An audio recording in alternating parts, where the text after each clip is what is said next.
Let us continue with the analysis of the poem Ulysses. So far we have read that Ulysses, the king of Ithaca, is feeling restless and bored with the inactivity of his peaceful existence at home, and he affirms that he cannot rest from travel. He longs to set out on a voyage to drink life to the lees. He recalls his past experiences during the war and wanderings, and how he has been shaped by those encounters. He says, I am a part of all that I have met. That is, what I am is the product of what I have experienced. Let us read the poem further and see what he is saying. Yet all experience is an arch, where through gleams that untravelled world whose margin fades forever and forever when I move. How dull it is to pause, to make an end, to rust unburnished, not to shine in use, as though to breathe were life? Life piled on life were all too little, and of one to me little remains. But every hour is saved from that eternal silence, something more, a bringer of new things. And while it for some day 3 suns to store and hoard myself, and this grey spirit yearning in desire to follow knowledge like a sinking star beyond the utmost bound of human thought. Yet all experience is an arch. What is Ulysses saying here? That yet all that I have experienced, connected to the sentence that we read earlier, I am a part of all that I have met. Yet all that I have experienced only reveals to me how much more there is to be experienced. This is what Ulysses is saying. And these lines are often quoted and embody the idea that the more we know, we realize how little we really know about the vast, unexplored ocean of knowledge that exists. For Ulysses, the yearning for adventure and exploration can never be satisfied, because he's a widely traveled person, and he knows that there are seemingly endless things to discover. There's a vast untraveled world waiting to be explored, to be discovered. And he doesn't wish to sit idle by a still hearth and waste his precious time. Precious because he's an old man now. He doesn't know how much more time he has to live, and therefore every time, every moment is precious. And he doesn't wish to waste his time dispensing the ordinary duties of a ruler. To him, merely being alive, simply breathing, is not enough to make his life meaningful.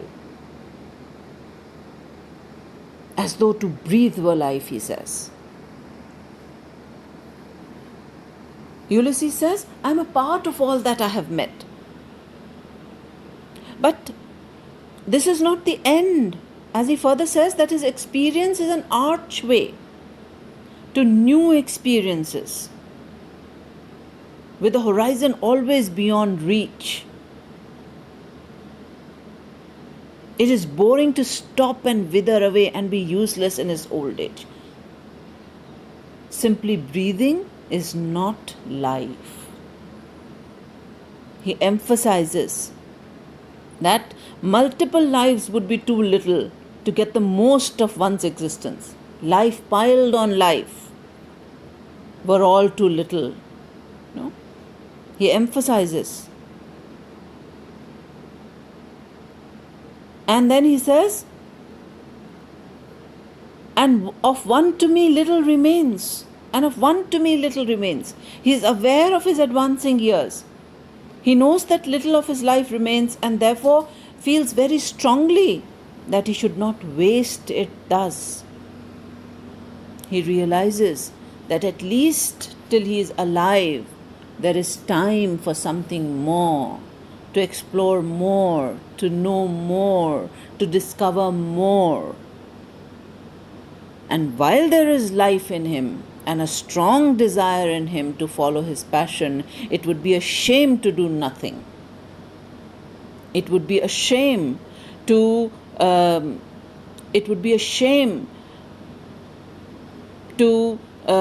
he says, and while it were for some 3 sons to store and hoard myself. No? His grey spirit yearns to attain knowledge and to follow it like a sinking star beyond the utmost bound of human thought. To continue to venture, as to cease is to become dull and to rust unburnished, not to shine in use.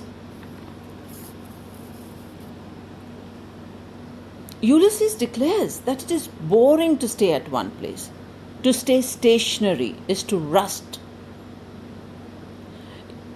If you remember that an iron vessel, if left unused, it gets a cover of rust on it.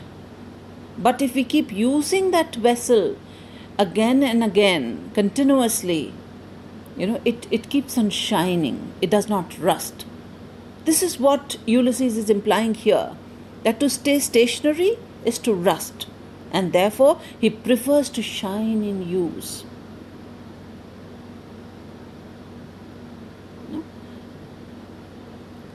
There's a saying that if we do not use our body, the joints will become stiff. We'll not be able to use it in a flexible manner. We will not be able to move in a flexible manner. And therefore, it is advised that we should keep working, keep moving, keep walking. And this is what Ulysses is also emphasizing, that if we do not use our faculties, we'll rust, whether it is our body, whether it is our brain.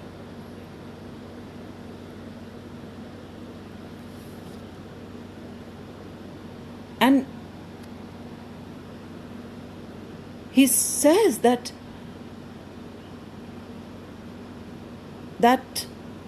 simply breathing is not life. It is his experiences that have taught him this,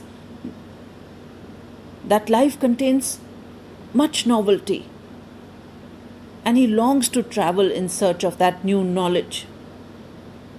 His spirit yearns constantly for new experiences that will broaden his horizons.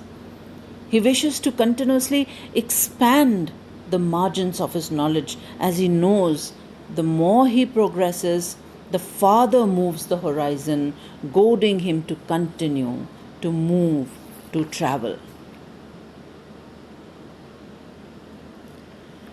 Now, Ulysses uses a metaphor here. All experience is an arch, where through gleams that untravelled world whose margin fades. Now, an arch is a structure consisting of a curved top on top supports that holds the weight of something above it. It also contains the keystone which secures all of the other pieces.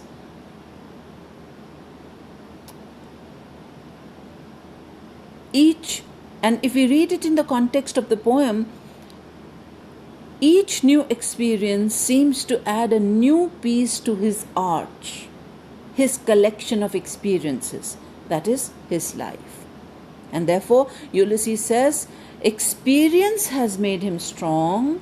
Experience has made him strong and able to endure the hard times, the challenges. Another meaning of arch is a threshold. It marks a boundary, When you travel, however, whether on foot or by a vehicle, you can see the horizon. Horizon, the line where the earth seems to meet the sky. But as you continue to move, the horizon keeps shifting. Similarly, what Ulysses is also implying is that the horizon of knowledge keeps shifting, keeps widening as we continue to explore and learn. There is no boundary to knowledge, and therefore he wishes to be on the move forever and not stay stationary at a place and rust.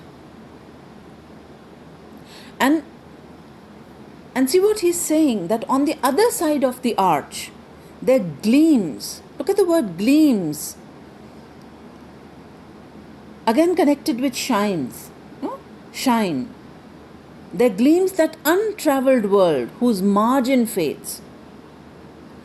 Look how Tennyson describes the untraveled world as gleaming, as shining.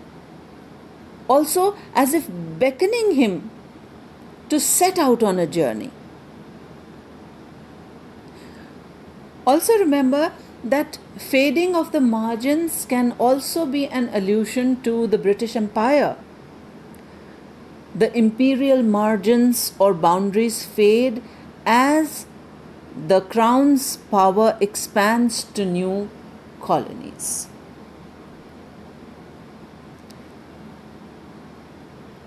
Well, anyway, the emphasis throughout these lines remain on the fact that on expanding the horizons of one's knowledge. What Ulysses is focusing is that we should keep on expanding the horizons of our knowledge, as there is so much to explore and learn and discover. I'll stop here and we'll continue with the analysis in the next lecture. Thank you.